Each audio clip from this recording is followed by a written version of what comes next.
here I am at the Apple store this morning. This is like 7:30, 7:40, and there is not much going on, thankfully. That is the line. Really not much happening. I am so grateful. So much better than previous years. That's the point of a reservation. Hey! Two! What up? Aha! Very nice. Yes. I don't know if you're doing photo or video. This is video. Oh, okay. So. You got me already then.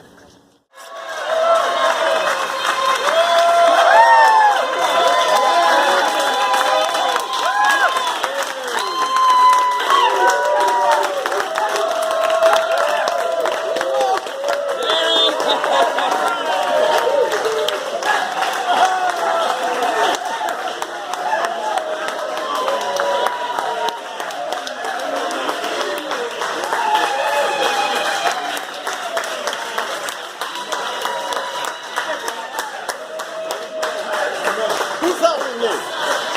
Who is helping you? That was fun. Alright, so now it's time to go and unbox this thing. So tired, but at least that was actually quite easy. I like that reservation system a lot better than what they normally have you do, which is just insanity. So, just gonna go unbox it. Unfortunately, I couldn't get the Plus variant. I wanted to. I did have another phone reserved, but it was one of these 6S's. So, well, we'll just see if I can get my hands on one later on. I think the only real difference I'm going to care to talk about is the optical image stabilization that is now existing in video, where it did not exist in video, and a lot of people didn't know that. But in video, there was only cinematic stabilization, which was their digital image stabilization algorithm, and not actually optical image stabilization.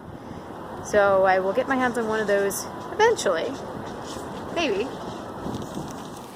Okay, so let's take a look at this puppy now that I've gotten back home from the Apple store. I did get my hands on this rose gold one. This is the 64GB regular 6S. This year I did not want a larger phone. As you can see, I've got all these very large phones on my desk. So many very big phones. I kind of wanted something a little bit smaller for myself. So nice presentation on the box. But who cares about the box? So here we have our blade here. Now, what I'm excited about is that we no longer will have bend gate. Now, a lot of people said bend gate wasn't really a thing, and I was really one of those people who agreed that, nah, you know, the iPhones don't really bend. But then I had my friend, and he had his phone, and he was saying, yeah, my phone didn't bend, blah, blah, blah. And he took his phone out of his pocket, took it out of its little case thingy, one that was just like this. Lo and behold, it was bent. So just with the heat of his front pocket and just walking around and moving, it did bend. Now we've got 7000 series aluminum on this, so or aluminium, as some of you guys say. Now that we've got this better aluminum, we should not have those same problems. So, ooh, here we have it in the box. Now officially I wanted the space gray version, but I took to Twitter and you guys said that I must go for the newest, the rose gold. And it does look quite nice. It's a little bit pinky, but it's kind of coppery at the same time. And we do have heavier phones. This does feel heavier than the iPhone 6 as I remember it. And I do like that because it doesn't feel so toy-like or so light. It didn't go well for me, feeling how light the other one was. I was afraid that it would just fly. It would float into the air, but that's not the issue that I'm having here. Let's go ahead and turn it on. Stuff. Now everyone is talking about the benchmarks right now and just how crazy it is, but I want to run my own benchmarks and just see how it works with performance, although I'm sure Apple did a good job. So hello, let's choose English, United States. Oh poo, I'm gonna have to go and set this up. So now I'm doing my Touch ID. Now not only does this feel heavier, but I think it's a little bit wider as well, although I'm hearing that we've got a smaller battery. The display assembly is a little bit wider because of that 3D touch, but we do have a bit smaller battery, so I'm curious to see what that looks like.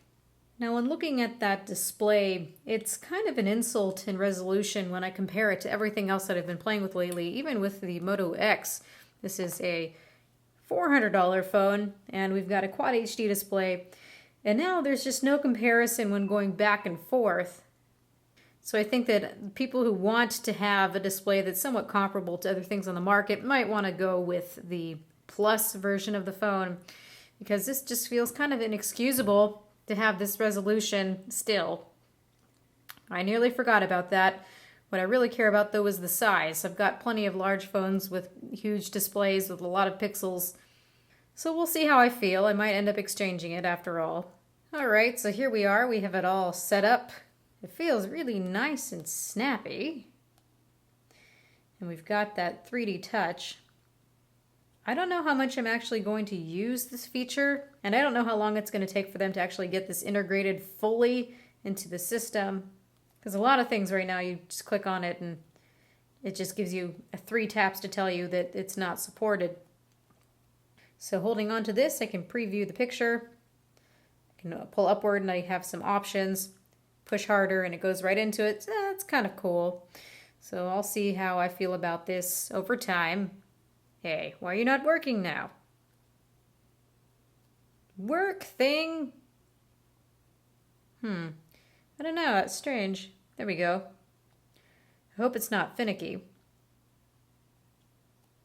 I see, if it's too close to the edge, it wants me to pull outward to switch between apps. So it's going to take me a while to get used to this, I think.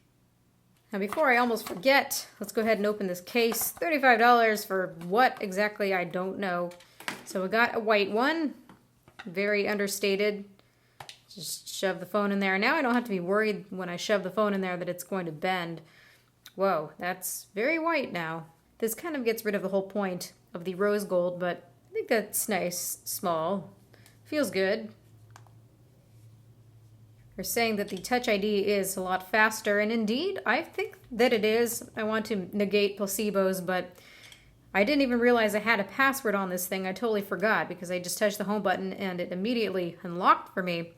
So it's almost as if there's no password at all. So that's really, really nice. Hope that stays that fast. Okay, so now I need to just take some time to play with this, bond with it, give it a name or something. That's something that I typically tend to do, but I have to say that I give an A+ for the color. Now that I really have had a chance to take a look at it for just a few minutes, it's a really nice color phone. I do recommend it. Even if you're a dude, go for it. It's something that's interesting, it's new, it's different, and it's actually incredibly pretty. The color of white that Apple has here with this rose gold really complement well, and it looks really nice. So if I can get my hands on one, I would like the 6S Plus in the rose gold color. 64 gigabytes would be what I would like. So hang tight, everyone. I'm doing a lot of reviews right now. I'm currently filming and editing this review, doing it bit by bit. This is the Galaxy Note 5. If you want to see, though, some differences in sizes here, here we have the Samsung top versus Apple's smaller top. And if you're someone who doesn't want a huge phone, this is in comparison to the Galaxy S6. So still, the iPhone 6S is smaller than the S6, so this is a great size for my hand, which is why I wanted this size phone. So give me some time to play around with this. Thank you everybody for watching. This has been Erica, the technology nerd who likes to film stuff. Please rate, comment, and subscribe. Let me know what you think about the color here. Now you can see it here in person. It is pinkish a little bit. It's a little bit pink, but it's also very coppery at the same time. Is it really feminine? I don't know. I know that I can get away with it, but let's see how many of you out there are man enough to have this color, huh? Well, have a good day, everybody.